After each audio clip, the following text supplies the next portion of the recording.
ईश्वरवादी यह कहते हैं कि पूर्ण रूप से शुभ होने के कारण ईश्वर जिसकी इच्छा करता है वह अनिवार्यतः शुभ है। इसका अर्थ यह भी है कि ईश्वर द्वारा इच्छा करने पर अन्याय, अत्याचार, शोषण, घृणा, ईर्ष्या आदि समस्त बुराई भी शुभ तथा वांछनीय हो सकती हैं।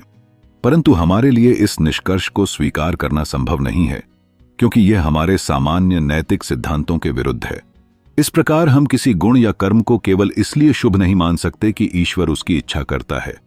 यदि मानवीय कर्मों तथा गुणों का शुभत्व केवल ईश्वर की इच्छा पर ही निर्भर है, तो नैतिकता को अनिवार्यतः बाह्य प्रतिमान पर ही आधारित मानना पड़ेगा, जिसके फलस्वरूप मनुष्य को उसके कर्मों और गुणों के लिए नैतिक दृष्टि से उत्तरदायी मानना संभव नहीं होगा। साथ ही जब ईश्वरवादी दार्शनिक ईश्वर को शुभ कहते हैं तो वे यह मान लेते हैं कि किसी वस्तु के शुभत्व का प्रतिमान स्वयं ईश्वर में निहित न होकर ईश्वर से पृथक और स्वतंत्र है। यदि हम शुभ का अर्थ नहीं जानते और हमारे पास उसका कोई मॉडल नहीं है, तो हम सार्थक रूप से ईश्वर को शुभ नहीं कह सकते। स्पष्ट है कि ईश्वर को शुभ कहने के लिए हमारे पास शुभत्व का कोई ऐसा मॉडल होना आवश्यक है जो ईश्वर की इच्छा पर निर्भर न हो। अब यदि ईश्वरवादी यह मान लेते हैं कि शुभत्व का कोई ऐसा मॉडल है जो ईश्वर की इच्छा से स्वतंत्र है, तो इससे ईश्वर की एकमात्र परम सत्ता और उसकी सर्वशक्तिमत्ता संबंधी उनके मूल विश्वास का खंडन होता है। तब उनके लिए यह मानना अनिवार्य हो जाता है कि एक ऐसे प्रतिमान के आधार पर ईश्वर के शुभत्व की परीक्षा की जा सकती है जो स्वयं ईश्वर द्वारा प्रदत्त नहीं है। स्पष्ट है कि ईश्वर की सर्वशक्तिमत्ता के विरुद्ध होने के कारण यह तर्क ईश्वरवादियों को भी स्वीकार्य नहीं हो सकता। इस प्रकार वे तर्कसंगत रूप से शुभत्व को न तो ईश्वर की इच्छा पर निर्भर मान सकते हैं और न उसकी इच्छा से स्वतंत्र मान सकते हैं। वस्तुतः ईश्वरवादियों के लिए यह एक ऐसी जटिल समस्या है जिसका कोई समुचित और युक्ति संगत समाधान संभव प्रतीत नहीं होता। निष्कर्ष के रूप में हम यह कह सकते हैं कि ईश्वर के अन्य गुणों की भांति उसके शुभत्व की तर्कसंगत एवं संतोषप्रद व्याख्या करना भी ईश्वरवादी दार्शनिकों के लिए अत्यंत कठिन है। अनेक गंभीर दार्शनिक कठिनाइयों के होते हुए भी ईश्वर की मानवत्वारोपी अवधारणा से ईश्वरवादियों के लिए मुक्त होना संभव नहीं है। इसका कारण यह है कि मनुष्य स्वयं अपने अनुभव के आधार पर ही ईश्वर की कल्पना कर सकता है और वास्तव में उसने ऐसा ही किया है। हमने ऊपर ईश्वर के जिन तत्व मीमांसीय और नैतिक गुणों का वर्णन किया है, वे सभी अंततः स्वयं मानव के अपने अनुभव पर ही आधारित हैं। उदाहरणार्थ, मनुष्य का यह सामान्य अनुभव है कि उसकी शक्ति तथा उसके ज्ञान की मानवीय सीमाएं हैं।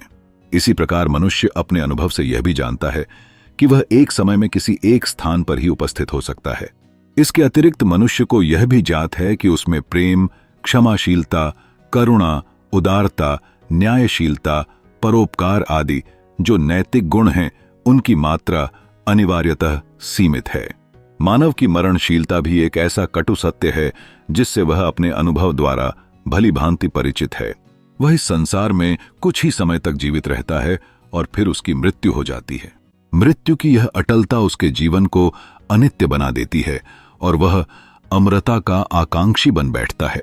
अपने समझना कठिन नहीं है कि मनुष्य ने स्वयं अपने इस व्यापक अनुभव के आधार पर ही ईश्वर में सर्वशक्तिमत्ता, सर्वज्ञता, सर्वव्यापकता, नित्यता, असीमित प्रेम, क्षमाशीलता, करुणा, उदारता, न्यायशीलता, परोपकार आदि समस्त गुणों की कल्पना की है। वह अपने उपास्य ईश्वर में इन सभी गुणों को अपरिमित मात्रा में देखना चाहता है, जो स्वयं उसमें अत्यंत सीमित मात्रा में ही विद्यमान हैं। स्वयं सीमित प्राणी होने के कारण मनुष्य ऐसे ईश्वर की ही पूजा या उपासना कर सकता है जिसमें उपर्युक्त सभी गुण अपरिमित मात्रा में पाए जाते हों। यदि ईश्वर में भी ये गुण केवल सीमित मात्रा में ही विद्यमान हों, तो वह भी मनुष्य के समान ही सीमित तथा अपूर्ण होगा और तब वह उसका उपास्य देवता नहीं हो सकेगा। मनुष्य का उपास्य होने के लिए ईश्वर का सभी दृष्टियों से पूर्ण होना अनिवार्य है और यही कारण है कि उसने इसी रूप में अपने ईश्वर की कल्पना की है। यह भी पूर्णतः स्पष्ट है कि मनुष्य ऐसे ईश्वर की कल्पना नहीं कर सकता था जिसका उसके अनुभव से कोई संबंध न हो।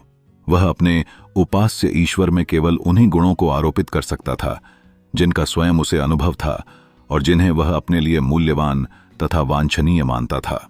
अन्य वस्तुओं की भांति ईश्वर की प्राक्कल्पना के संबंध में भी उसके लिए अपने अनुभव से बाहर जाना संभव नहीं था। इसी कारण मनुष्य का आराध्य ईश्वर मूलतः स्वयं उसी के अनुरूप है। इस प्रकार ईश्वर के गुणों के विषय में उपर्युक्त संपूर्ण विवेचन के आधार पर हम तर्कसंगत रूप से यही निष्कर्ष निकाल सकते हैं कि वास्तव में ईश्वर ने मनुष्य को उत्पन्न नहीं किया, अपितु मनुष्य ने स्वयं अपने अनुभव के आधार पर ही ऐसे ईश्वर को जन्म दिया है जो उसकी समस्त अपूर्ण कामनाओं तथा कुछ आधारभूत मनोवैज्ञानिक आवश्यकताओं की पूर्ति कर सके।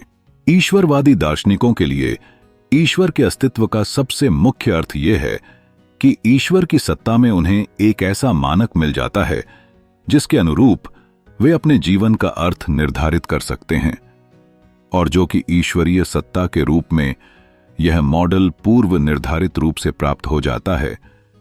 इसलिए न तो उन्हें मानक की तलाश के लिए कोई प्रयत्न करना पड़ता है और न ही उस मानक की वैधता के संदर्भ में उनके मन में किसी प्रकार की दुविधा होती है। संक्षेप में, ईश्वरवादी मत में घोषित सबके प्रेरणादायी ईश्वर के अस्तित्व को मान लेने के बाद जीवन जीना अत्यंत आसान हो जाता है।